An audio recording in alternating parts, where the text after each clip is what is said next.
Et comme me l'a dit un gars vénère sur LinkedIn ce matin en commentaire d'un de mes posts, bah, l'IA ça ne date pas d'hier, ça date de bien avant-hier. Et donc je vais vous faire juste une toute petite passe très rapide. Hop, pas du tout, non ça c'est très bien déjà. Donc en fait, depuis le tout début de l'informatique, donc pour ceux qui ont vu des films récemment, Turing, voilà, on commence à faire des algorithmes, la notion même d'ordinateur, on va dire au sortir de la Seconde Guerre mondiale commence à arriver. Et il y a un gars qui se pointe, alors c'est assez amusant, il est psychologue, il est pas informaticien, qui se dit quand même, ces histoires d'ordinateur, ça n'a jamais marché, parce que nous, on a un cerveau, on a des neurones dedans.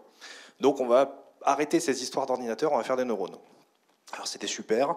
Le mec a bossé dessus pendant quelques années avec des chercheurs en informatique, puis ça ne marchait pas en fait. C'est-à-dire que on déployait des monstres de technologie de l'époque, évidemment, pour réussir à additionner deux chiffres, et ça ne marchait pas tout le temps. Donc la piste des algorithmes a été quand même plutôt privilégiée. 1980, donc l'idée de ce chercheur que je cite pas, qui était Rosenblatt, est reprise par des chercheurs du MIT qui se disent quand même, le truc c'est que c'est pas tout d'avoir des neurones, mais je sais pas si vous connaissez, dans le cerveau c'est organisé en couches. Alors même d'un point de vue très abstrait, on a le cerveau reptilien, ensuite on a tout le cortex moteur, etc. Il y a différentes couches. Donc ils se disent, ok, donc peut-être que cette histoire de neurones n'était pas si débile que ça, mais allons plutôt les empiler en couches.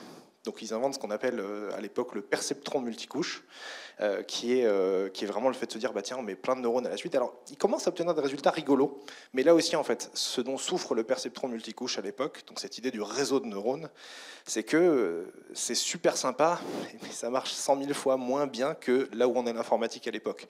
1980, on commence à avoir des tout premiers micro-ordinateurs personnels, le ZX80, un truc comme ça date à peu près de là, je pense.